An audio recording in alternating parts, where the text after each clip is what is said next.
Hello, this is Eye on Africa. I'm Yena Lee, and these are your headlines tonight. Gunfire and explosions ring out in the Somali capital as crowds take to the streets to protest the delay in organising the next presidential election. Niger gears up for the runoff round of the presidential vote. We bring you a report on one of the issues at heart for Nigerian voters: insecurity. And we take a look at Kenya's camel milk boom. Producers flaunt the health and environmental benefits of the dairy product. Let's start tonight with the latest on the unrest in Somalia. Clashes that broke out in Mogadishu at a protest organised by the opposition. Residents that reported hearing sporadic gunfire and grenades being fired in the capital. Demonstrators were out on the streets showing their anger at delayed elections. A presidential vote was supposed to be held February 8th. Our regional correspondent Mugelwa Lashwayo explains what happened. Opposition politicians and supporters marched against the government in Somalia's capital Mogadishu on Friday morning. Cell phone footage showed civilians in masks waving the Somali flag moments before gunfire scattered them. An opposition leader said that some had died. Eyewitnesses said that they saw wounded people limping or being carried into hospital. People we spoke to said that the Somali National Armed Forces clashed with opposition supporters. The government accused the opposition of starting the violence. Protesters took to the street despite a government ban on public gatherings this week due to a spike in COVID-19 cases. But the opposition said that this was an attempt by the government to stop the protest. The events today followed fighting in the city overnight, with some residents trying to flee but were stopped by government forces. The situation in the city was calm by the afternoon, and soldiers were seen patrolling parts of Mogadishu. The anti-government protest was called by opposition politicians who said that Somalia's President Farmajo Has is no longer president. His legal term ended on the 8th of February, but elections to select a new president were delayed after the opposition accused Farmajo, who is seeking a second term, of filling the electoral body with his loyalists.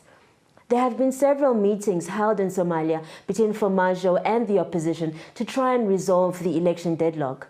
Elections were meant to be held last year, but were delayed initially due to COVID. Later, they were delayed after leaders of two of Somalia's semi-autonomous states, Puntland and Jubaland, pulled out of an election agreement signed in September.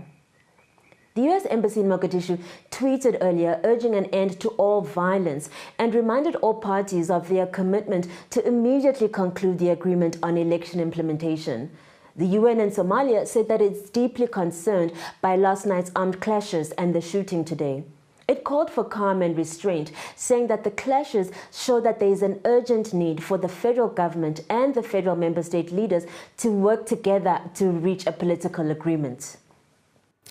Algerian journalist Khaled Drouerini has been freed from prison after 11 months behind bars. His lawyer, though, says that his release is provisional. Drouerini had been covering the Iraq protests when he was arrested in March 2020. Subsequently, he became a symbol of press freedom in the country. He was one of over 30 prisoners who were liberated Friday, a day after President Abdelmajid Tebboune issued pardons for pro-democracy activists.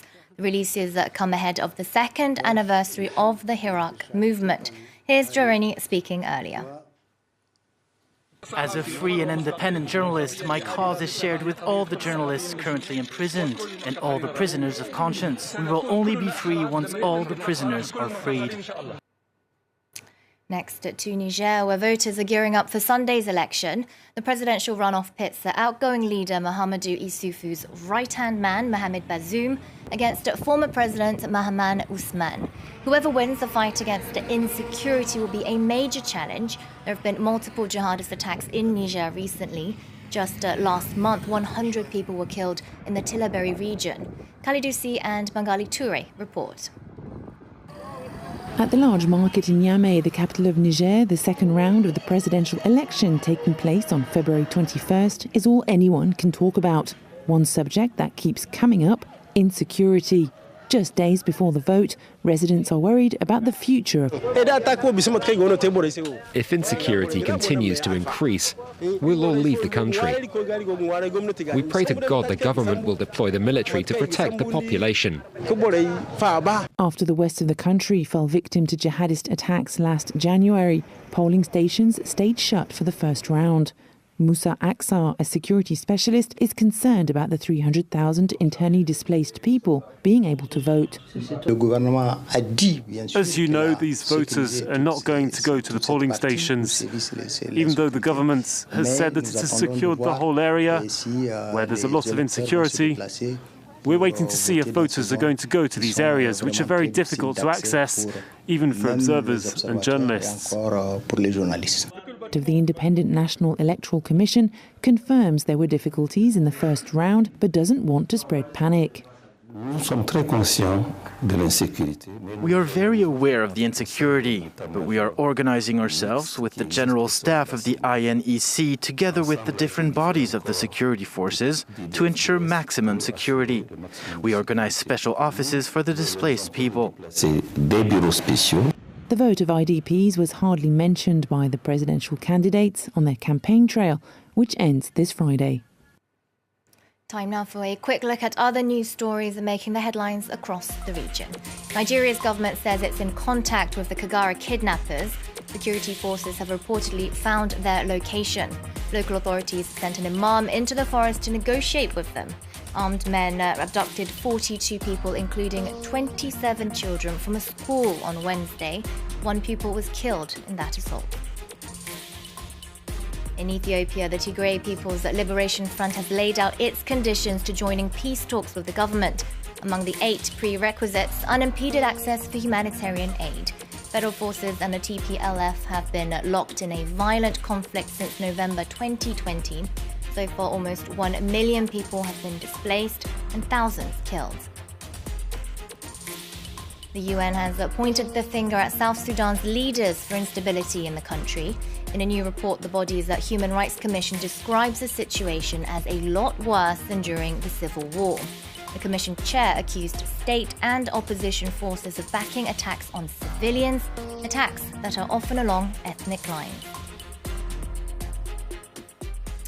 And the pandemic has all but decimated the tourism industry in Morocco. The Atlas Mountains, once a popular destination, are now almost deserted. Nicolas Jamin has the story. In Morocco's Atlas Mountains, guides on horseback are currently unemployed. For months now, foreign tourists have stopped coming here because of the pandemic. Hotel owners say they have lost more than 2/3 of their customers. Espérance de pouvoir le plus vite possible voir le tourisme étranger ici dans le pays. Parce que c'est ça qui sauve vraiment la situation. Group holidays and seminars have been cancelled. This museum opened last year, but it remains empty. Souvenir sellers have nothing to do. البيع ما كاينش قليل حتى الزوار اللي غادي يجيو غادي يدخل اللي راه يعرف شنو عندنا في المحلات ما كاينش اللي تيجيو تياخذ فكره عندنا ولا سميتو تيجي هو خصو ياخذ تصويرات ويمشي بحاله ما تيضربوش دور عندنا لهنا المحلات ولا.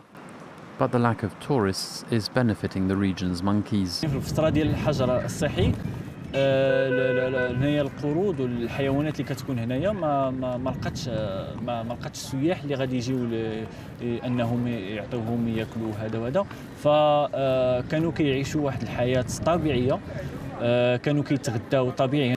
Before the pandemic, foreign tourists often gave any old food to the primates. Now these Atlas monkeys, who are an endangered species, are eating more healthily. Finally, camel milk is becoming increasingly popular in Kenya. If before mostly people from the region bordering Somalia were known to enjoy the delicacy, now Nairobi natives too are also discovering the virtues of the dairy product. Farmers point out that it's rich in vitamin C and less fatty than cow milk. Elodie Cousin and Bastien Renouille went to meet some of the producers. Behind these bushes, around 20 baby camels are waiting for their mothers. Every morning, the breeders in charge of the herd are getting ready to milk them. We must produce the calf so that the camel can produce the milk. After she produces the milk, We can remove the cow and we milk it. Each animal produces 2 to 3 liters of milk a day, sold for about €2 in the shops. It's rich in vitamin C and is easier to digest than cow milk. Production is also easier in dry areas. Camels can stay up to 20 to 30 days without water. So, and the cattle cannot live without water even a single 2 days. Kenyan breeders are organized in cooperatives and now send their milk to Nairobi. It is then pasteurized and bottled. In camel milk particularly, the industry is very informal. There isn't that culture of pasteurizing the milk similar to cow milk. So we see ourselves as trailblazers in the industry, trying to make camel milk standards up to par with other dairy industry players. Bashir also developed a yogurt line. Diversifying the products is a way to attract more consumers. According to the producers' organization, Kenya should invest massively in camels. Camel is the future for global world because of the food security. The bulging population in Africa needs food. But right now, the climate has changed everything. The frequent drought has affected the livelihood of these people. Cattle have died. So camels is becoming an answer to withstand the climate change. And most of these communities now are adapting to the camels. To promote their milk, industrials are focusing on the local market. This restaurant belongs to Bashir's family and now serves camel chinos.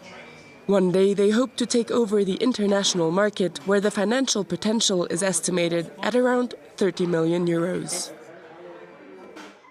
That's it from the Eye on Africa team. Monty Francis is up next for more international news.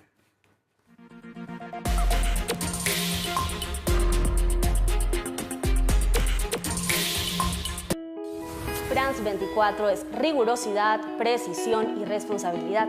Somos una familia comprometida con el periodismo y la verdad. C'est une des seules chaînes d'infos où on nous laisse jouer en plateau avec des Legos, avec des robots, avec tout un tas d'objets. We take a return ticket to revisit some of the key people and places of the last 50 years of world television news. على فرانس 24 يمكننا أن نحاور أصحاب القرار من العالم في كل الميادين ولدينا المساحة لكشف ثنايا مسيرتهم. Aquí en France 24 tenemos a varias personas de distintos países, algo que es un reflejo de cómo es Latinoamérica, con culturas muy distintas. Y allí es muy bonito encontrar que en el deporte todos tenemos algo en común. Les femmes, elles sont souvent victimes de l'actualité internationale, mais ce sont aussi des actrices majeures de la géopolitique. Et d'ailleurs, on en parle dans France 24. Liberté, égalité, actualité.